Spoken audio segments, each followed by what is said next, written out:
Shannon Simone. Hello, my name is Shannon Simone, and today we'll be talking about the regulation of the gastric phase of digestion. The digestive system is a complex system that has the extremely important role of absorbing nutrients, water, and electrolytes for survival. Digestion starts with the cephalic phase, followed by the gastric phase, and then ends with the intestinal phase. Included in this slide is a nice summary of the intricate process of the digestive system, including motility, secretion, digestion, and absorption throughout different sections of the digestive tract. In this presentation, I will focus on the gastric phase and its regulation of digestion. To begin the gastric phase of digestion, enteric neurons and endocrine cells are activated by reflexes, distension of the stomach, and presence of peptides in the lumen.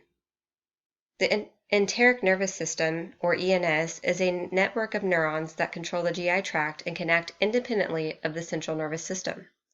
Motility and secretion is influenced by hormones, neurotransmitters, and paracrine molecules. This diverse process is summarized in this picture on the slide.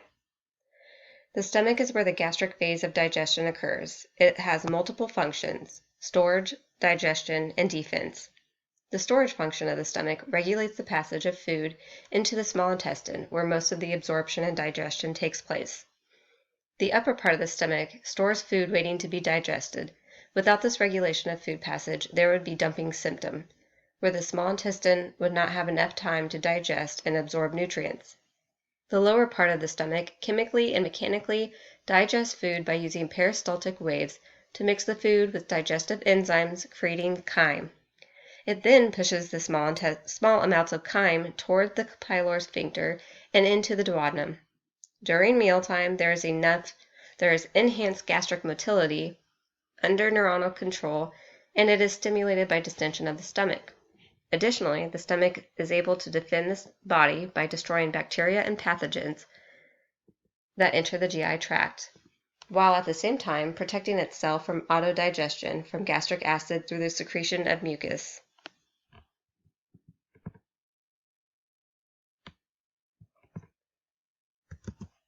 The stomach is lined with mucus-producing epithelium dotted with openings of gastric pits that lead to gastric glands that are deep within the mucosal layer.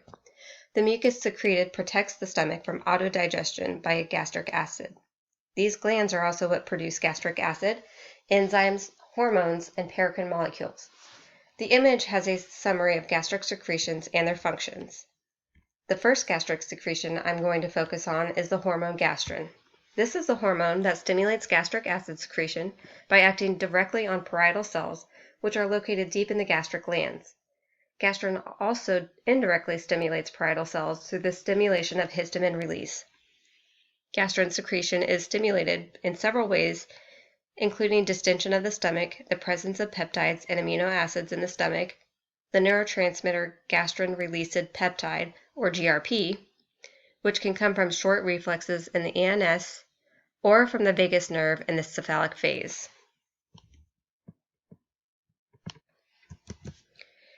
Next, we will focus on the secretion of gastric acid or hydrochloric acid, which has a pH of about 2. Gastric acid stimulates the release and activation of pepsin, the enzyme that digests proteins. It also triggers somatostatin release from D cells, which is the primary negative feedback signal for gastric phase secretion. Gastric acid also denatures protein's tertiary structure by breaking the bonds that hold it together. This makes the peptide bonds more accessible to pepsin for digestion. Additionally, gastric acid helps defend the body against pathogens by killing bacteria and other microorganisms. Finally, gastric acid inactivates salivary amylase, stopping carbohydrate digestion. The parietal cell pathway for acid secretion, shown in the bottom right corner here, is a process that pumps hydrogen from water in exchange for potassium entering the cell using a hydrogen-potassium ATP proton pump. Chloride then follows the electrical gradient by moving through the chloride channels, which has a net result of hydrochloric acid. Through this identification of this process, biochemists were able to develop medications called proton pump inhibitors, or PPIs, to block the hydrogen-potassium ATP pump activity. Additionally, while acid is secreted into the lumen, CO2 and the resulting hydroxide from water forms bicarbonate, which is then absorbed into the blood. Since bicarbonate has a pH of about 7, it makes the blood leaving the stomach less acidic. Bicarbonate is also secreted from gastric mucosal cells and intestinal goblet cells to protect the lining of the stomach by neutralizing the acid and lubricating the gut. Secretion of mucus is stimulated by neuropeptides in the ENS and cytokines from immunocytes. Parasitic infections and inflammatory processes in the gut can also increase mucus production to defend and to protect. Next, we will focus on the enzymes pepsin and gastric lipase. Pepsin is the initial digestion of proteins, particularly meat. It is secreted in its inactive state as pepsinogen from chief cells in the gastric glands. Secretion is stimulated by the presence of gastric acid and short reflexes in the ENS. In the stomach, pepsinogen is cleaved by hydrogen into pepsin, its active state. Additionally, gastric lipase is co-secreted with pepsin. Gastric lipase breaks down triglycerides. It does only less than 1/3 of fat digestion. Paracrine secretions include histamine, intrinsic factor, and somatostatin. Histamine, as discussed, is stimulated by gastrin or can be stimulated by acetylcholine. It acts to stimulate H2 receptors on parietal cells to secrete acid.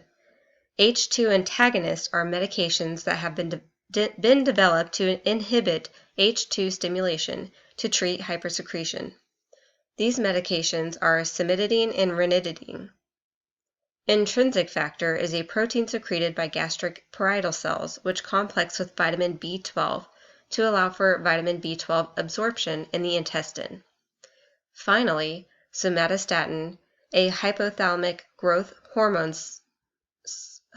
inhibiting hormone, which is secreted by D cells in the stomach, create a negative feedback by directly and indirectly shutting down acid, histamine, and pepsinogen secretion. This concludes the gastric phase of digestion, where it then goes on to the intestinal phase.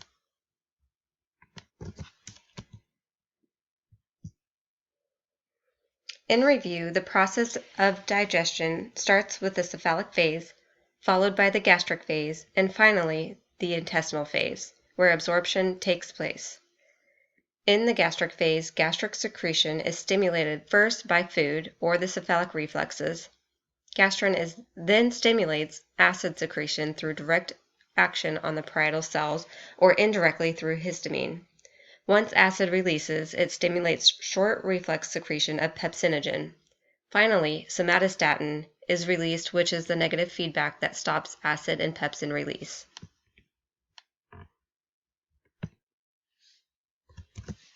This concludes the gastric phase of digestion. All information and pictures on the slides in this presentation were obtained through the Human Physiology and Integrated Approach by D.U. Silverthorne et al. Thank you for your time.